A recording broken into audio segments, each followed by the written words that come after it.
Hi, I hope everyone is doing well.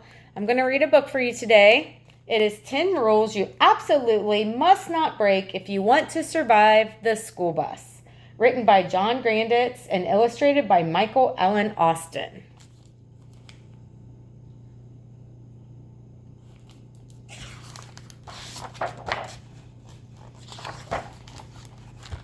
It was the first day of school, and my brother James was walking me to the corner where the school bus stopped. I had never taken the bus before, and to be honest, I was a little nervous. But James was a school bus expert, and he'd promised to help me out.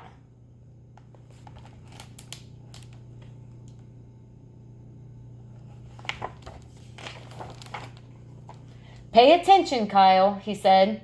"Don't walk on people's lawns. They don't like it when you do that." I jumped to the middle of the sidewalk, and "Don't get to the bus stop too early. That's always a mistake." I gulped. What kind of mistake? "But don't get there late either. You'll be left behind." My stomach turned over.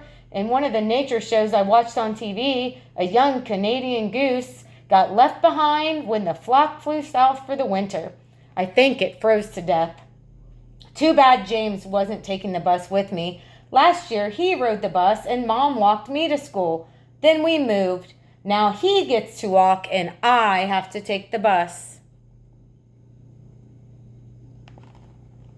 James had told me all about riding the bus. He said if you weren't careful, you would get laughed at or yelled at, and you could get pushed around or even pounded. Big kids would steal your lunch and your money and even your football card collection. Sometimes I wondered if he was exaggerating a little, but even if half the stories were true, I was in trouble. "So what am I supposed to do?" I'd asked him. "Just think of what I do and try to act like me," James had said.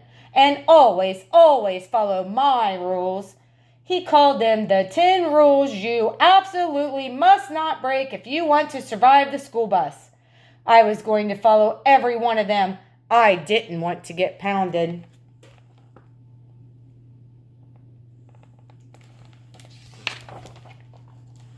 A couple of kids and their parents were already at the bus stop. There was a house with a fenced-in yard on the corner, and inside the yard there was a dog barking like crazy. I couldn't see him, but he sounded like an Arctic wolf that hadn't eaten all winter. The fence looked old and rotten. "Better stay back," said James. "That dog sounds nuts." "No lie," a big kid said to my brother. "I heard he ate a first grader last year." Everyone moved as far away from the fence as possible, even the grown-ups. But I had bigger things to worry about than some dumb wolf dog. I had to ride the bus, all alone, by myself, surrounded by kids I didn't know.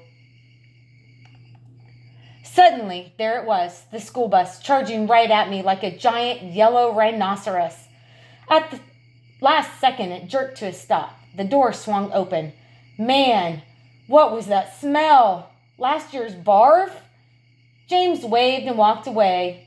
That's when the big kid pushed me aside, knocking my backpack to the ground. By the time I'd picked up all my stuff, everyone else was on the bus. I climbed on board. The driver was nasty looking. "Hurry up, kid," she said. "I don't have all day, you know." The first row of seats was empty. I kept going because of rule number 1. Never sit in the first row. The second row was filled and the third row too. There were kids of every size and shape and color on the bus, and every one of them was staring at me. I felt like a zebra at a lion party. And the fourth row was filled, and the fifth, and the sixth. Oh no, every seat was taken except the last row. But I couldn't sit there because of rule number 2. Never sit in the last row. I thought maybe I should go back to the first row and break rule number 1. But then I'd have to walk by everyone again, and I'd break rule number 3. Never make yourself stand out in any way. I had been careful to put on ordinary clothes that morning. I hadn't worn my moose antlers, my hat, or my lucky bowling shirt. Even so, there I was, stopped dead in the middle of the aisle with everyone staring at me. I walked to the last row and sat down. I had broken Rule 2 and probably Rule 3 because I didn't break Rule 1. I stared at my shoes. The day was not starting well. There was a kid sitting in the window seat next to me. I could see legs, feet, jeans, and sneakers. Was it a boy or a girl? I didn't want to be rude, but I was curious. I decided to take a peek and immediately broke. Rule number 4, never make eye contact. What are you looking at, dweeb? It was the big kid from my stop. He was glaring at me. Up close, he was the size of a grizzly bear. He must have been in the 6th grade at least. Quickly, I looked away. My brother had told me that eye contact was very dangerous. If you looked at a kid wrong, he might lash out at you like a cornered animal. All of a sudden, the big kid's lunch bag fell off the seat. Without thinking about what James would do, I picked it up, and that's when I remembered.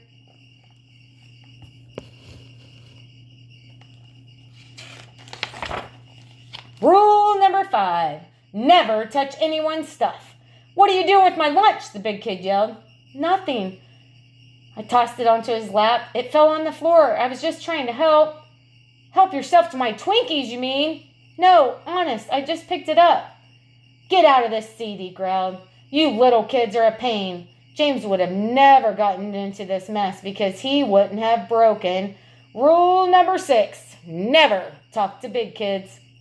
The big kids on the bus are bad. My brother had explained, never ever talk to big kids unless you're one yourself. And I wasn't. So far, the big kid had already yelled at me. Maybe he was not pounding me yet, but he might be planning on to pound me later. I got up, crossed the aisle, and sat down. There was a girl in the other half of the seat. Don't pay any attention to him, she said. I saw the whole thing. You didn't try to take his lunch. Yeah, but I shouldn't have touched his stuff, I said. I guess I wasn't thinking, which only proved that I still wasn't thinking because I had just broken. Rule 7, never talk to girls. James had told me that the girls were even worse than big kids. They were as mean as snakes. They never stopped talking and they hated sports. And if you were nice to them on the bus, they might want to sit with you at lunch. Actually, that part didn't sound too bad to me. I wouldn't mind have someone to sit with at lunch, but my brother was the expert, and it was true. The girl hadn't stopped talking since I sat down. But I sort of stopped listening because of the barf smell. It was getting to me, and I had to concentrate on not adding to it. Still, I snapped to attention when I heard her say, "That guy's not so tough, you know. One time I saw him run away from a squirrel. But he likes to pick on younger kids. He's a bully." Oh no, James had especially warned me to obey. Rule number 8, never mess with the bully. Every bus had a bully, he said. It could be a big kid or a little one, a boy or a girl, it doesn't matter. If you make the bully mad, your life will be miserable. I spent the rest of the bus ride imagining the bully beating me all the way up through grade school, high school, and college. Finally, the bus screeched to a stop and I escaped. I found my classroom, met my teacher, and sat down with the other kids. The rest of the day went okay, and one nice thing actually happened. At recess, I was watching a game of kickball. I saw the talking girl from the school bus. She was the captain of one of the teams, and she was really good. Anyway, while she was waiting her turn to kick, she came over and talked to me. And talked. She told me that she took acting classes on Saturday, and yellow was her favorite color. She knew a lot about chameleons because she had 3 of them. I was going to tell her about my ant farm, only she didn't leave me space to say anything. Of course, James would have never listened to a girl, but it wasn't bad. In fact, the chameleon stuff was interesting, and she said I could be on her kickball team tomorrow.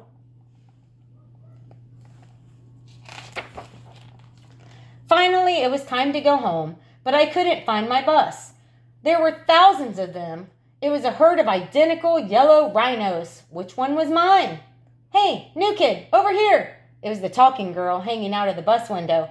Yes, I found the bus, or at least it found me. I hurried to get on because of rule number 9, never be the last one on the bus. The driver frowned at me. Sit down, kid, she said. You're the last one on board. I could see that my brother was right about this rule. There were no seats left except in the first row, right next to the big kid bully. Hi, I said weakly, sliding into the seat. I didn't look at him in the eye.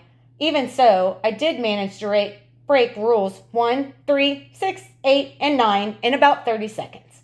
That must be a new world record. James would never approve, but I was too tired to care.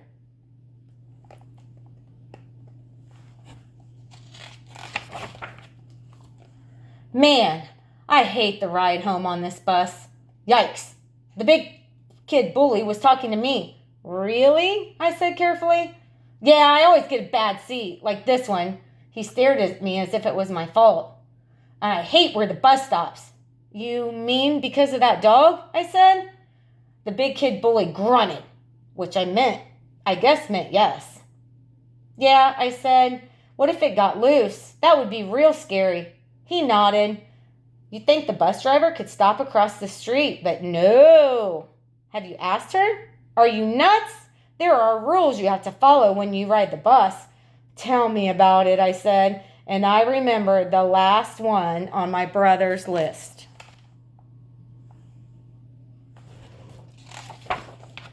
Rule number 10, never, absolutely never mess with the bus driver.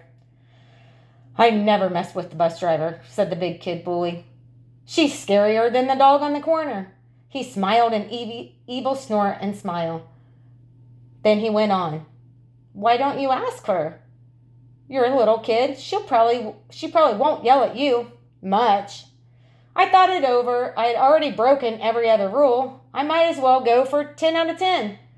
Miss School Bus Driver Lady, I said, half standing to get her attention. Yeah, what? Sit down, kid, she squawked. No talking to the driver. But I wasn't going to quit now. There's a scary dog on the corner by our stop, I said. Could you please drop us off on the other side of the street instead? Oh, is that all? She said. No sweat, kid. Sit down. And that was it. I sat down. The big kid bully looked impressed. Wow, good work, he said. Then he caught himself and frowned. Little kids always get away with murder, he growled.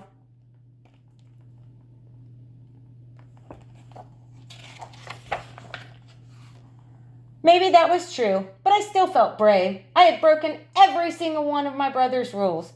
Even so, I hadn't got pounded, and I hadn't even barfed on the bus. I walked on other people's lawns on the way home. James was waiting for me. He was so anxious to find out what had happened. He was jumping up and down like a spider monkey. How was the school bus, he said. Where did you sit? Did you get pounded? Who is the bully? Is the driver mean? You didn't talk to any girls, did you? Was it terrible? It was okay, I said. I think I'll be all right. And I learned something I never expected to learn. Oh yeah, he said. What's that? I grinned at him and said,